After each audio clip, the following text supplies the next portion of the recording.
Hello, I've got another pocket knife multi-tool video for you here. This time I actually don't have a clue what this thing is. It's pretty similar to a Swiss Army knife, only it's not Swiss, being made in Japan. So it's obviously not Victorinox, it's obviously not Wenger, and it's most certainly not Booker. As I said, made in Japan, and there's no name or indication of who made it. In fact, this knife, I believe my dad found it one night, so I'm absolutely clueless as to what this is. The only markings on it is whatever this logo here is. I don't have a clue what that's supposed to be, and the name Colin. So I can only assume, because this actually looks kind of, aftermarket, that this knife belonged to a guy called Colin. But I'm probably never going to know. Other than that, the only markings on this knife is on the tang stamp, which is pretty worn. Now, this might be difficult to see. There we are. Stainless steel Japan. Now those are the only other markings on this knife. So no company name or anything like that. Nothing at all. The small clip point blade doesn't have any markings at all. So I don't know much about this knife. Now this is pretty comparable to a 85mm Wenger. They're actually very close in size. Here I have I think this is the Wenger Forester, which is an 85mm Wenger. And if we put these two here side by side like this, they're pretty identical in size. I mean, I can't really tell if there's any difference at all actually in the size between these two. And if we go for thickness,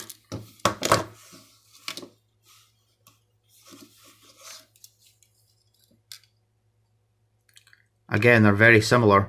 Even the thickness of the scales there are very similar. Now let's have a look at the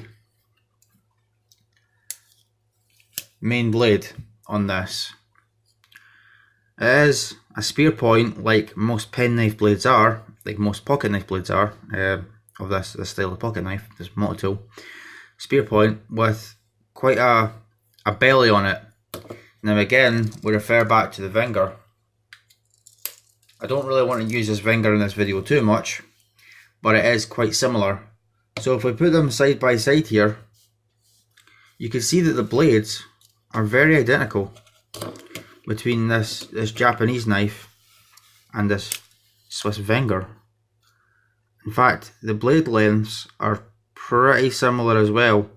I suppose the Wenger has just a little bit more blade, but this one here, this Japanese knife has been heavily used. I mean, you can see all the scratches on it, whereas this Wenger has barely seen any pocket time at all. In fact, this Wenger is actually second hand as well, which looks to be barely used. But this Japanese knife has had a lot of use, clearly. I actually think that the Japanese or whoever made this actually copied the Wenger because they are so similar. The tools are so similar. Here we have the clip point, as previously said. Wenger used to also include a clip point blade before they moved over to, I think they moved over to a nail file. In fact, I'll just show you. So here's the Wenger nail file. I don't have a Wenger with a secondary clip point, unfortunately, at least not yet. I hope to get one at some point.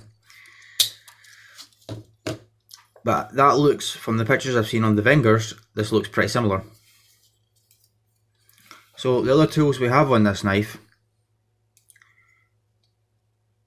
and by the way, all the tools are very thin on this. So we have a pair of scissors, which is maybe slightly similar to the Wenger.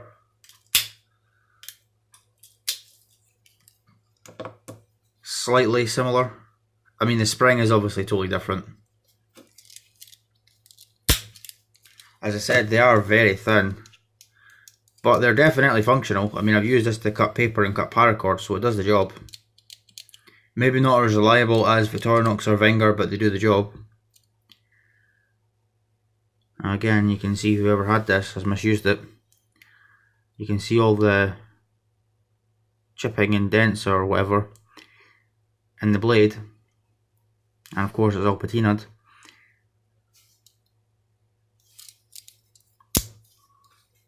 And of course, for some reason, the rivet keeps catching on the main blade. Just push it over to the side.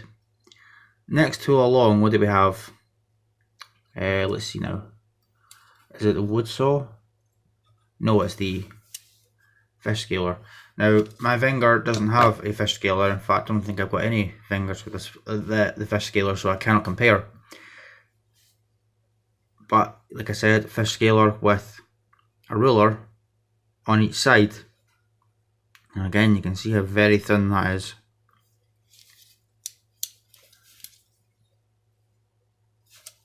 Next tool along, we have a wood saw. Now, to me, this one's interesting. Again, because you can see how just very thin that is. In fact, you can almost see the teeth sort of flaring out. This saw is so thin. I mean, look how flexible that is. That's not necessarily a bad thing. I mean, most panel saws for woodworking are flexible. A lot of woodworking saws are flexible, so I don't see that as an issue. If you'll notice though, the teeth on this saw, they cut on the backstroke, meaning when you pull the saw, it cuts. When you push, it does not cut. Opposed to most Western saws, such as previously said, a woodworking panel saw or tenon saw, which you would find in the UK or the US, which cuts on the push stroke, but being a Japanese knife, this cuts on the pull stroke. Anyone who does any kind of woodworking would know this.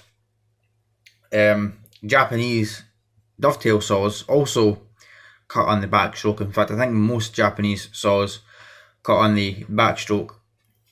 Now, this Wenger does have a wood saw, which cuts on the push and pull stroke.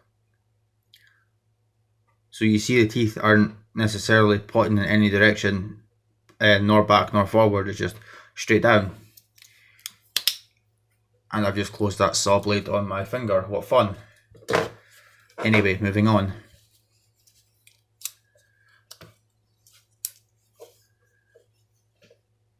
Cap lifter screwdriver.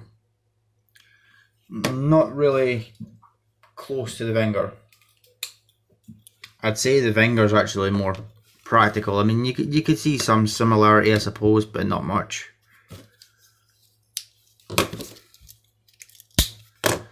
And the last tool here on the top, we have a can opener. And this is what I was talking about earlier. It's pretty loose and wobbly.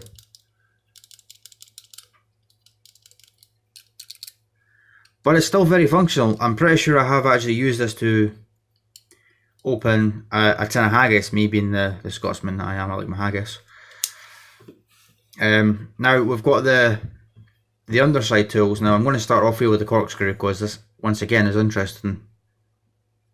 Do you notice anything odd about this corkscrew? Anything that sticks out, shall we say?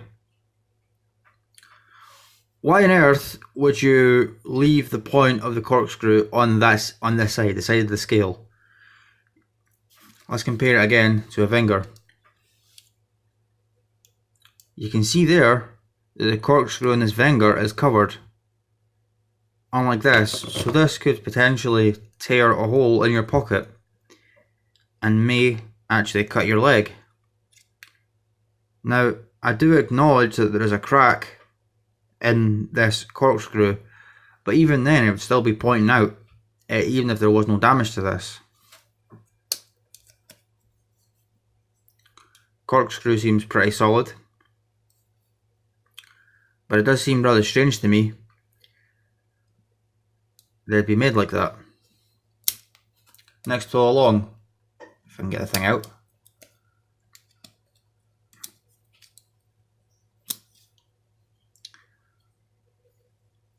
We have a flat-headed screwdriver with a nail file. Now I usually don't like the nail files that are on the back side of the knife. This one is actually functional though. I mean, it's reasonably aggressive, so this one is actually functional. Next tool along,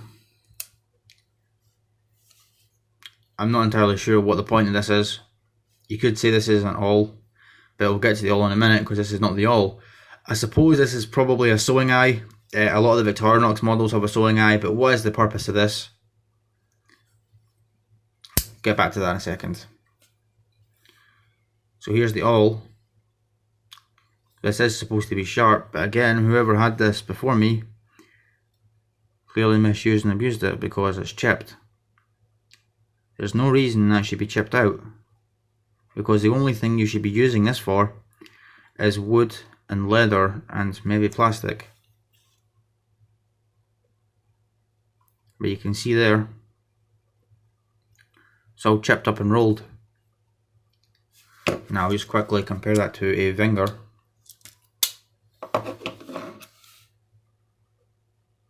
Which the Wenger is not sharp. So as I said, that's the awl. So what's this thing for?